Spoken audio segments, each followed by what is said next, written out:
Good morning. Good morning. It's Sam.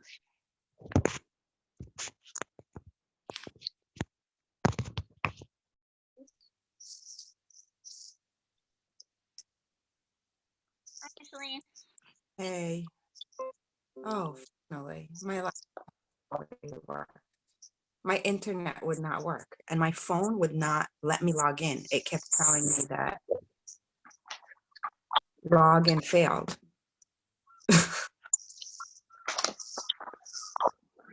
I'm gonna go get water.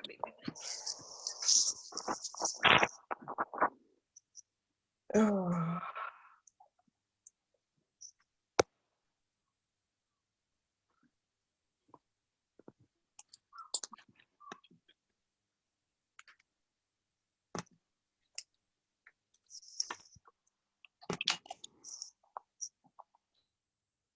Oh.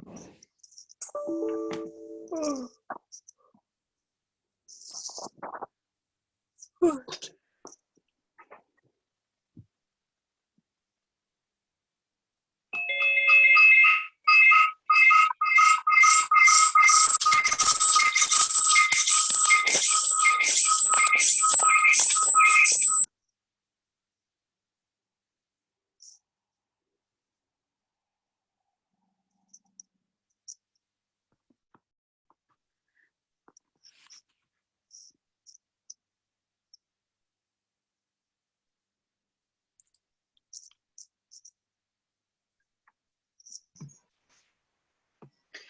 Pam, do you know how to?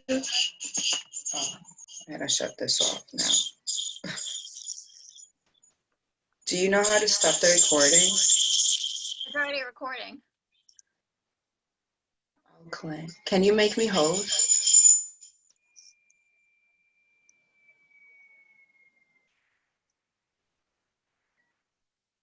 Am I host again? Yeah. Anything that's come up from the week? Okay. So we're reading from Pantanjali Sutras. We're on book 1, Sutra 12. These mental modifications are restrained by practice and non-attachment. On the positive side, you practice. On the other side, you detach yourself from the cause for these modifications. Pantanjali gives both a positive and negative approach to thought control, which he proceeds to elucidate in the following sutras.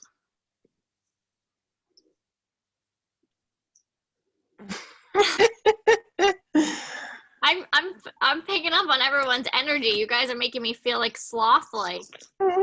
Maybe I'm admitting this. Maybe we all need to get up and do some jumping jacks or something. Yeah. No. No. No. Not for me yet. Yeah.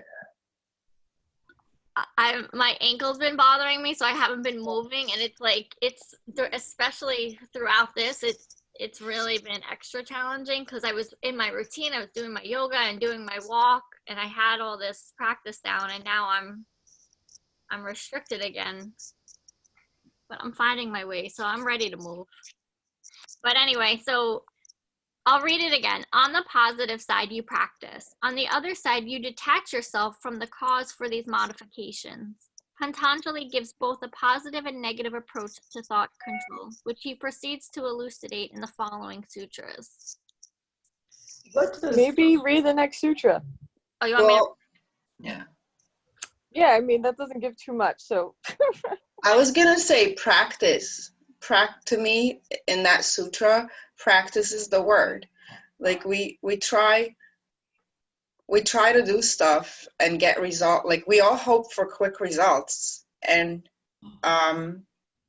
it's so clear that what we need to do is show up and practice and practice and practice and practice. And we even call it our practice. We don't say, I'm gonna go. We say I'm gonna go practice. We don't say I'm gonna go perfect or whatever you want to call it when we step on the mat. It's true. And we're coming upon one of my favorite sutras, which is 14, but I'll read 13, but it's all saying what I think it's all leading us up to what 14 says, which is just keep practicing. Renata's coming in. Okay, awesome. Good morning, Renata. Good morning. I just read 12. I'm going to read 13. Of these two, effort towards steadiness of mind is practice. Here, Pantanjali means continuous practice, not just for 1 or 2 days. You have to always be at it, not just for a few minutes a day and then allowing the mind to have its own free time all the other hours. It means you have to eternally watchful, scrutinizing every thought, every word, every action. How? Pantanjali gives 3 qualifications.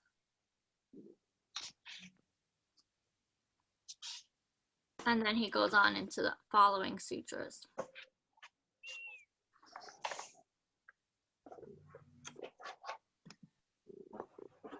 So I feel like these are starting to remind us of things we start learning when we're little children, like brushing your teeth in the morning. Like we have to do it every day. I read Power of Habit book a few years ago, actually right before I started daily plank group, and just about how to build a habit. And when I first started building planking, I was like, I can plank every day for 5 minutes. That'll be my goal. But that's not realistic because I may not have 5 minutes every day. So I started 30 seconds on my knees.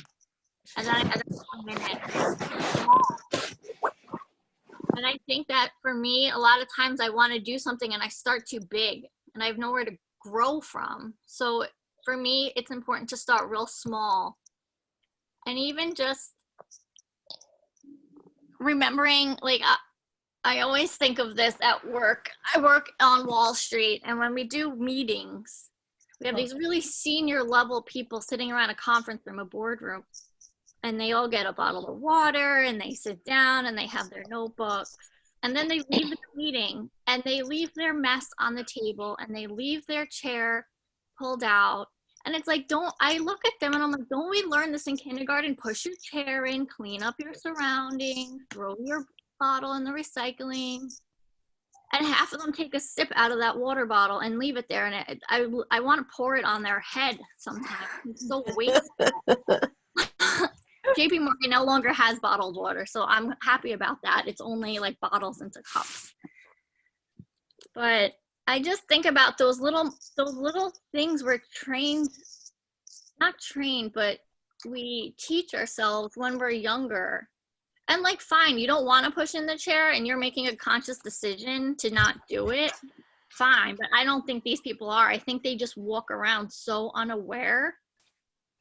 And that's what I think. That's what I get out of these sutras, just like reminding yourself to be aware and to choose every single action throughout your whole entire day. Every thought, action, movement. And then, yeah, that's what I get out of it. Does anyone else have anything? I have a question. Yeah, go ahead. So attending these groups in the morning has been very helpful, and I apologize because I got to cut out a little early today. But what happens? You know, certain things happen in discussions and in meditation, where certain aspects of your being pop up that are not delightful. You know, that you think, holy crap, is that still with me? And the truth is, it's going to be with me for all of my life, you know, what I have left of it. And to me, you know, when I read that sutra, the thing that's been popping up most often came into mind, but it in not a helpful way. So when you're talking about being mindful every moment and looking around, not being locked in a little self-entitled window, you know, that kind of thing. And I'm thinking, what happens when the thing that you want to change keeps on popping up? You don't want to run away from it because it'll pop out in other ways in a less conscious way, and that's not good either. On the other hand, you can't sit down and do 10 minutes of self-analysis, you know, when you're in the middle of American Central Avenue. I'm sorry, I'm not very articulate this morning because I just woke up. I didn't have It's a great sleep. okay. So that's my question.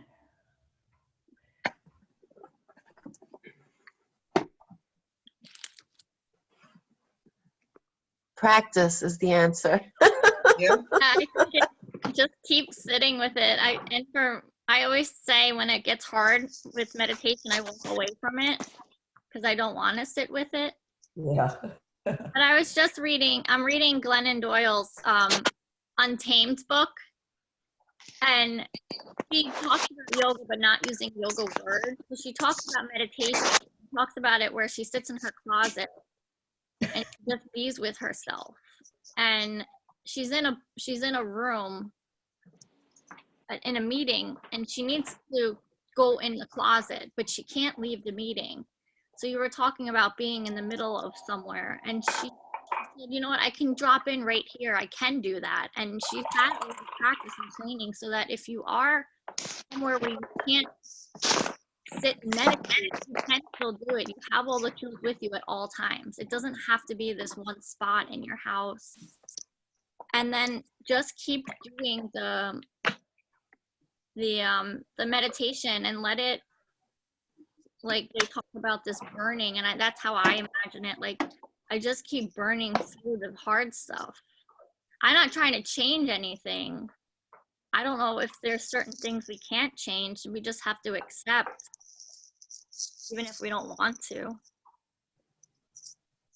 But we have to start real small. Start small. So whatever that small looks like for you, then keep showing up. And when I got to 1 year of planking, I was like, yes, I did it 1 year. I'm so proud of myself. But I'm like, this is my rest of my life. I'm planking. This wasn't just a 1 year thing. Like this is something I want. This is a lifetime journey for me. This studying of the sutras is a lifetime journey for me. So meditation is a lifetime journey for me. And it might not even be, I might not even get through everything in this lifetime. It might take whatever you believe in. It doesn't say that it's going to be easy anywhere. It just says you have to do it and keep practicing. So I Also, think, oh, go ahead.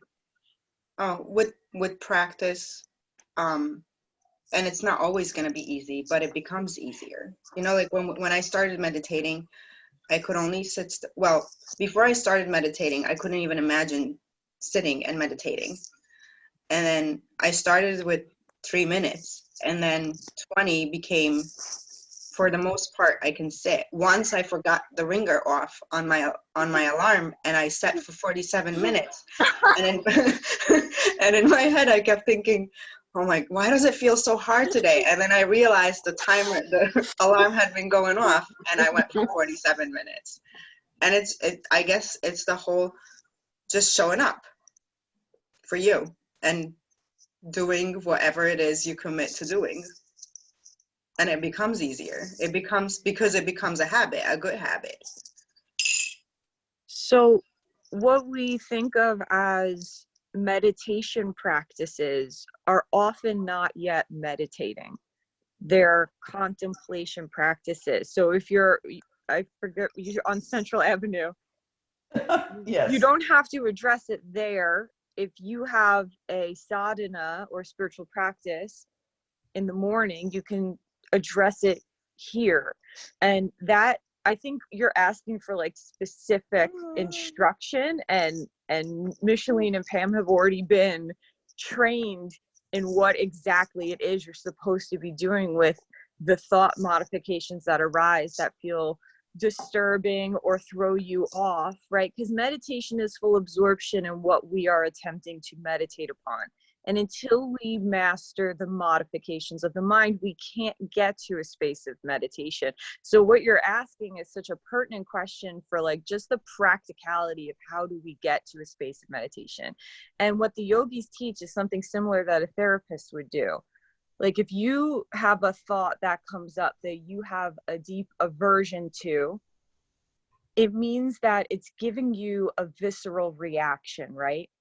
Your heartbeat is getting a little faster. You're starting to stress. You're starting to sweat. You're starting to get uncomfortable. You're getting caught in the thought form, right?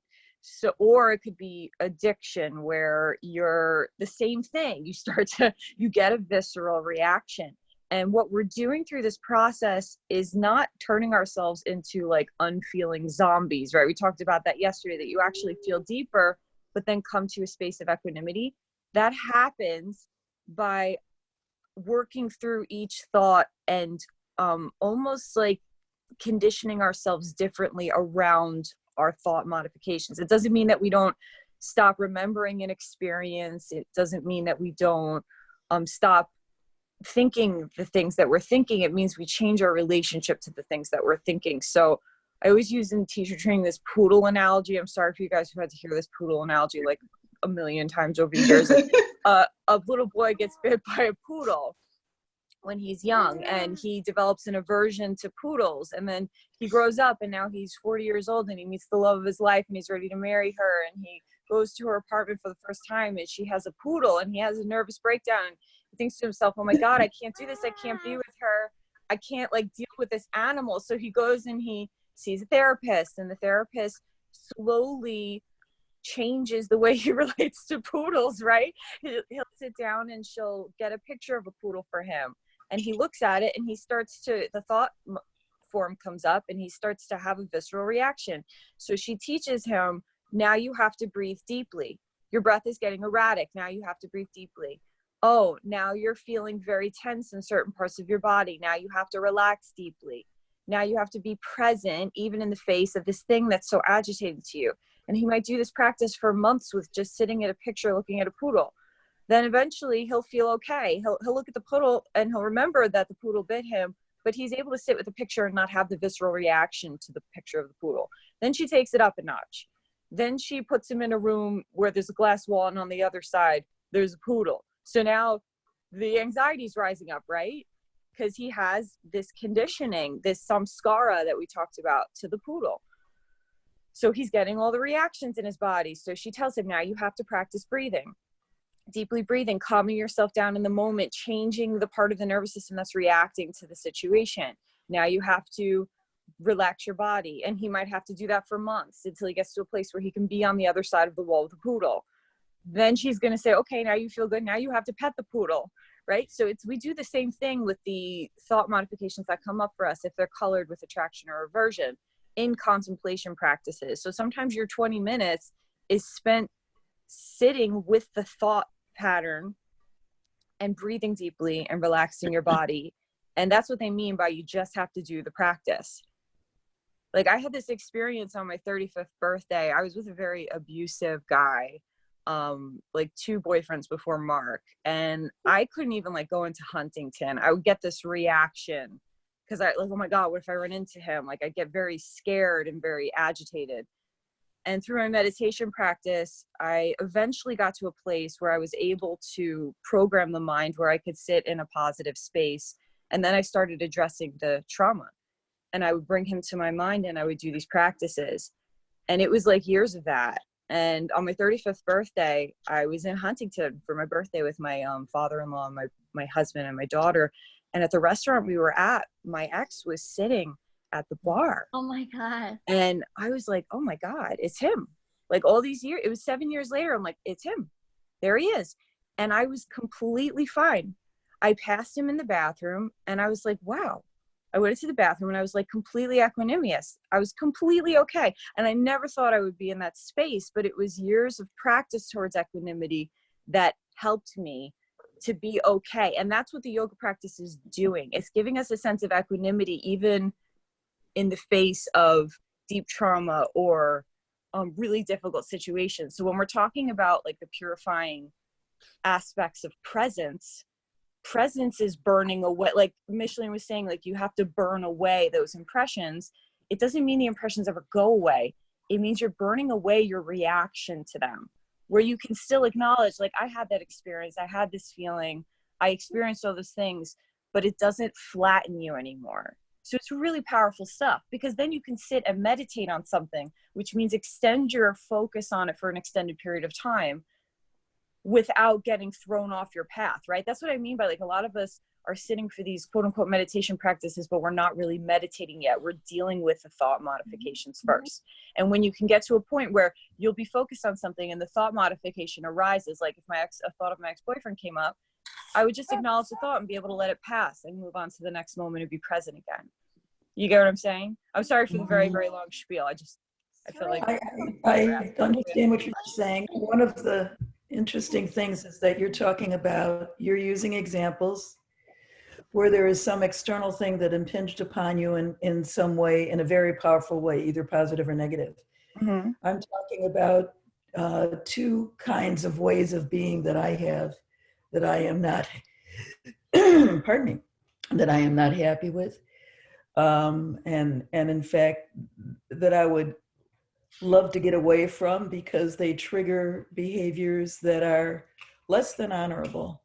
And so a lot of this they're never going to go away. I know that, because Christ, I'm 71 years old, not much is going to go away, and it's a matter of acceptance. Sorry.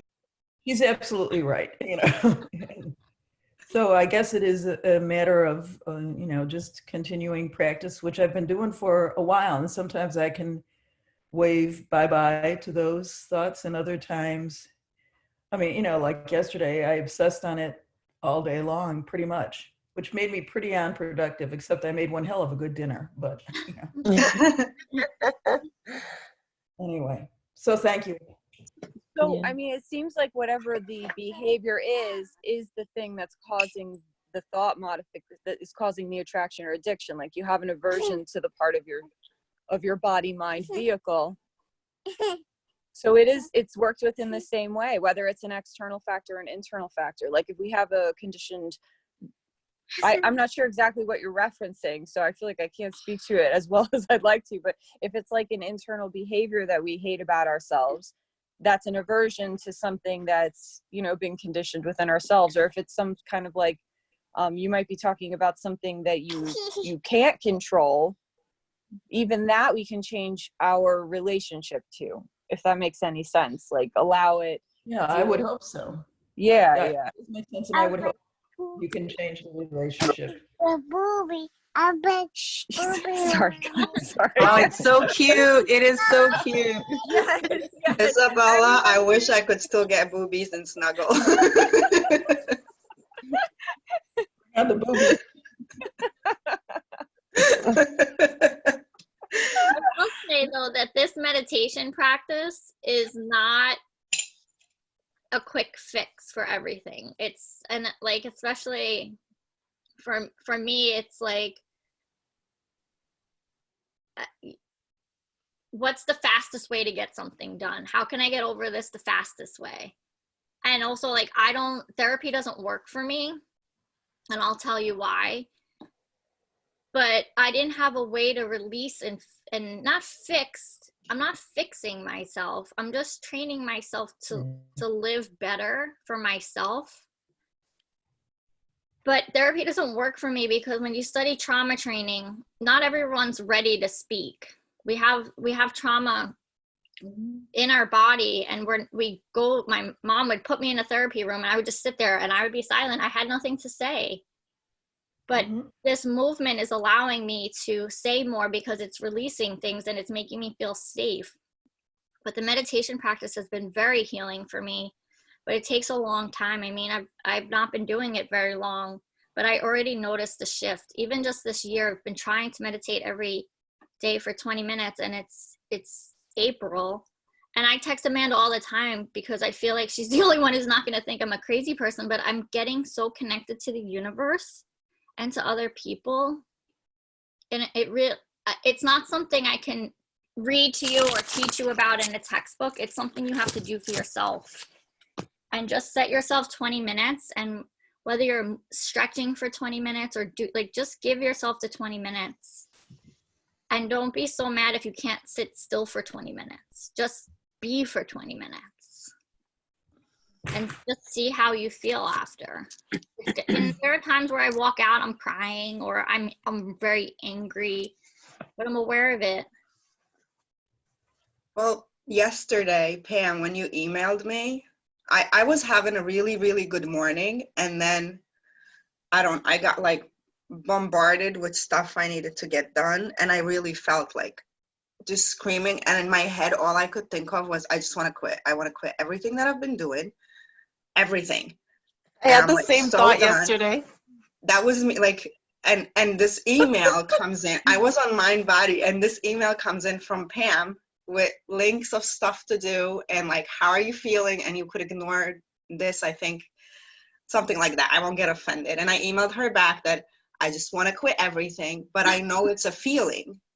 And I couldn't do that before. Like, I really used to quit stuff because I just get frustrated and throw a grown-up 3-year-old tantrum and just cry my eyes out and probably like eat a box of whatever that you should not be eating, because that's what I used to do. And instead yesterday I was able, and it took years to get there. Like it was, I didn't have to think about it. I didn't need to stomp my feet and scream and cry and punch something. It was just, this is how I'm feeling. I just feel like quitting everything right now, but it's a feeling and it'll pass. And I think I said it'll pass maybe by tomorrow or maybe by the weekend. I don't know. It'll pass. I went for a walk. I came home. I got on the mat, and I don't know, an hour, 15 minutes later, I was I was fine. And it took years to get there. That whole feeling of like, I'm miserable and I want to quit everything would linger for a really, really long time because I couldn't even acknowledge that, I think. You know, like there was no awareness, and it's the practice of like sitting with it, seeing it happen, pulling away from it, and then go do something about it instead of just staying there and just continue being whatever, miserable and angry, and I'm stuck and I want to quit everything. Yeah. I want to add to you when you finish.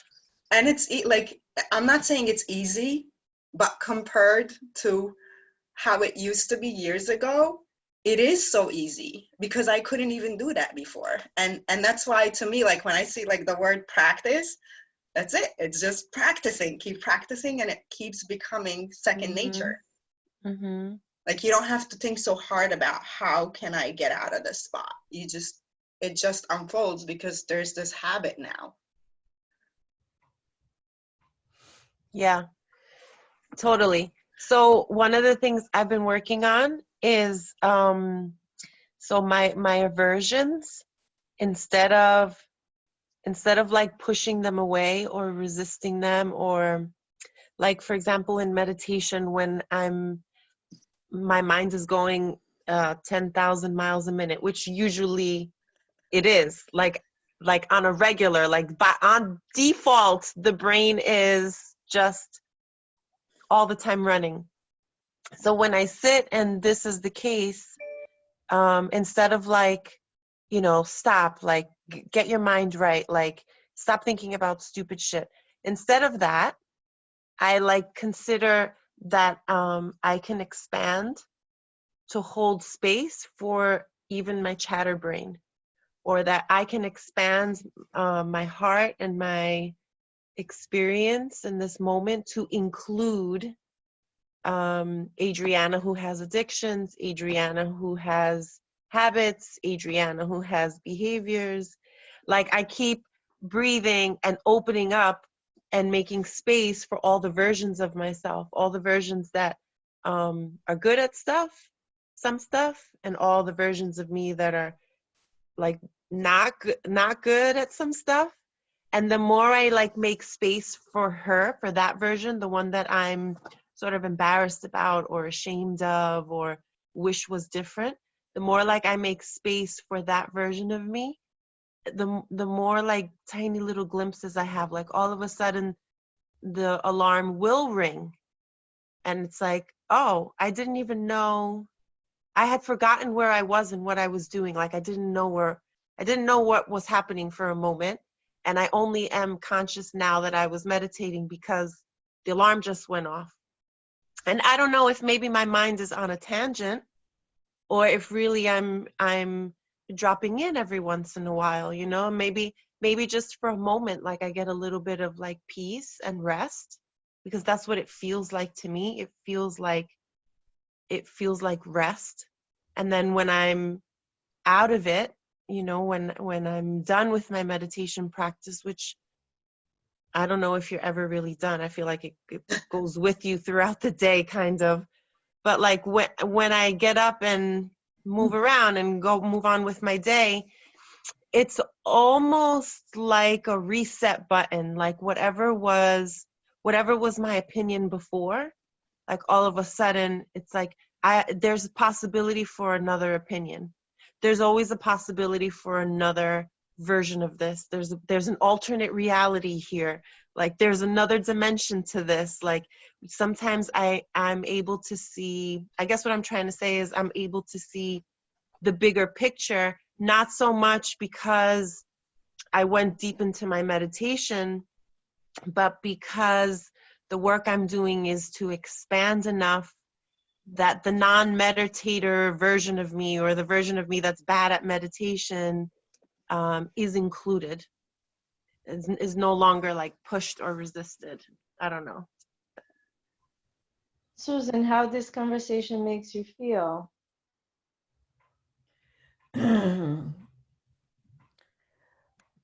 Does this bring you a little closer, or does this make you feel more isolated? It's almost like I'm at a banquet table. There's a lot to choose from, and there's a lot to Yeah. That's how it makes me feel. So I do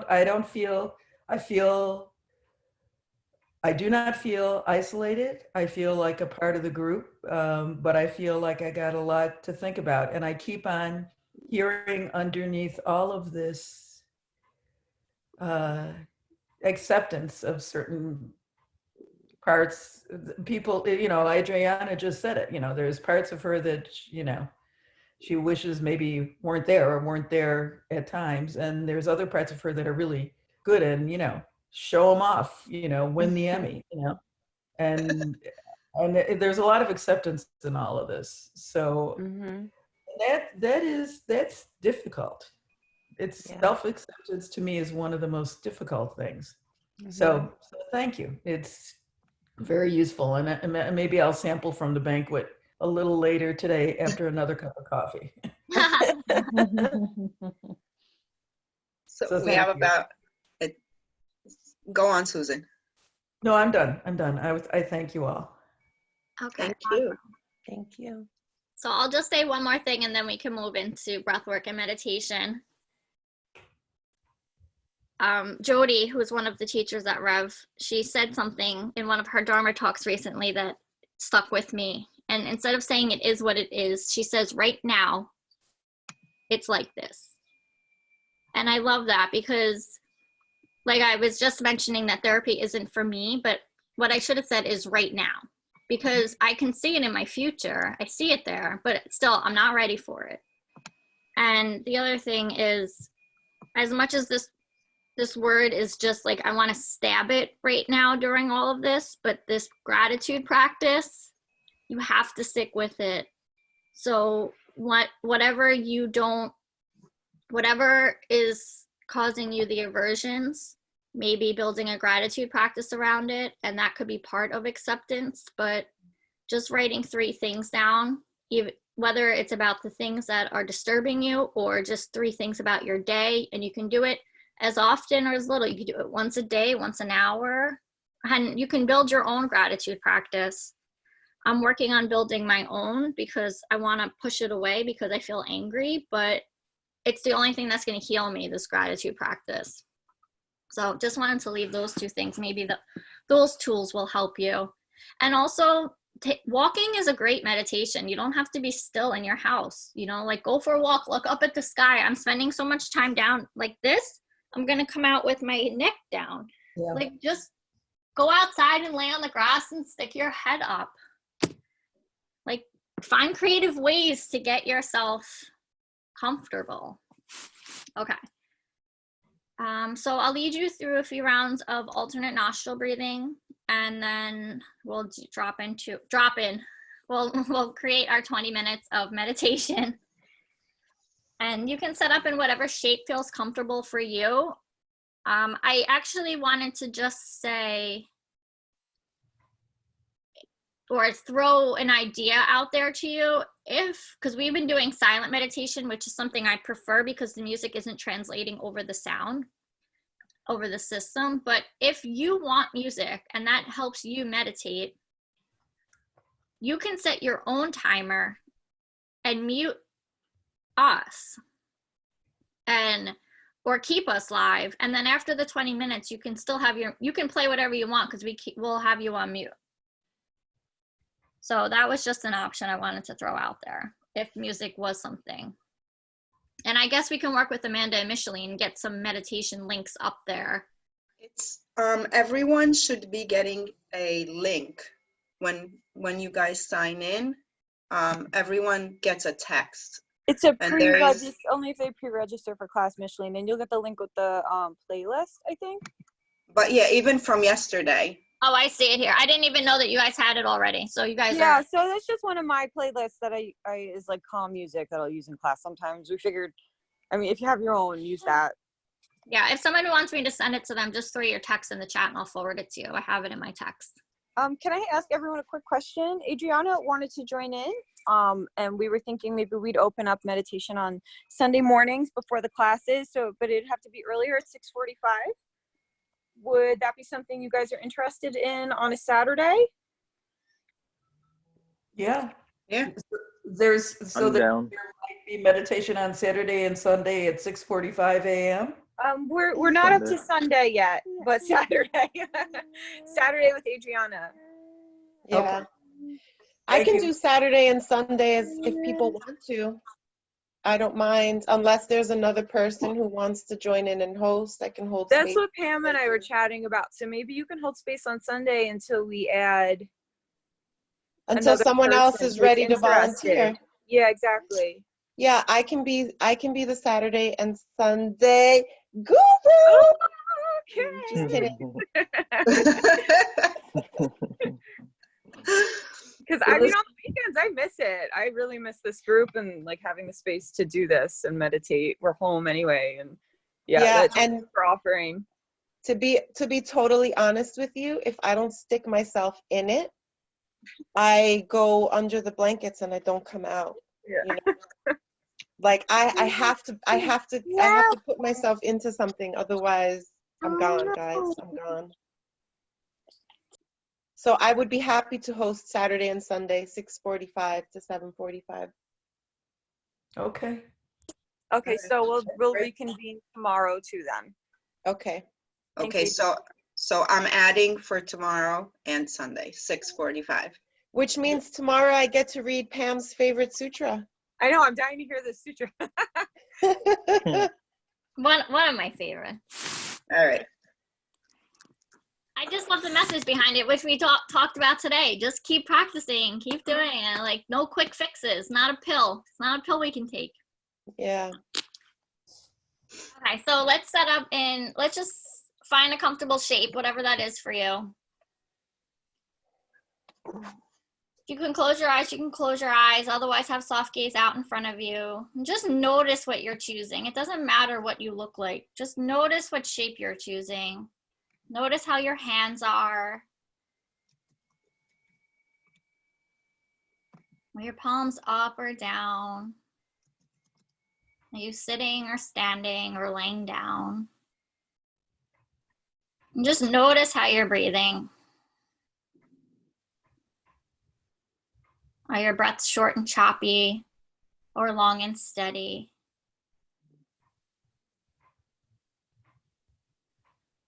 See if you can relax the face, melt the shoulders. And just become really present with yourself. And then see if you can begin to manipulate the breath, making it longer, deeper in through the nose, filling up the low belly. And then exhaling, slowly letting the breath out, watching it move up the spine and out through the nose. Just take 3 more like that, inhaling through the nose, filling up the low belly. Exhaling, releasing it out.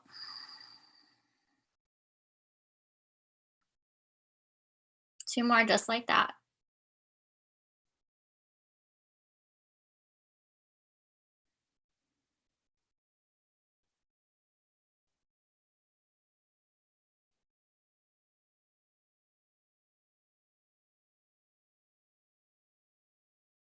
And we'll set up for alternate nostril breathing. Using your thumb to close off the right nostril and your ring finger to close off the left. Your pointer and middle finger can either be placed on the third eye or folded into your palm. So we'll close off the right, breathe in through the left, close off the left, release out the right. Inhale through the right, close off the right, release out the left.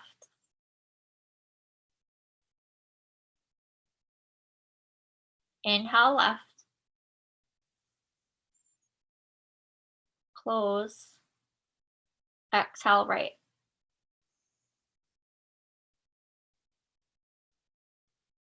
Inhale right, close, exhale left.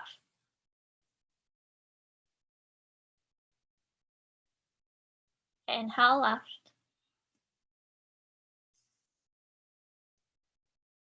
close, exhale right. Inhale right, close, exhale left.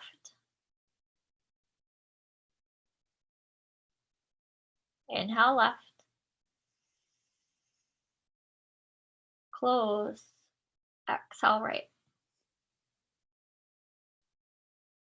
Inhale right, close, exhale left. Release your palm down.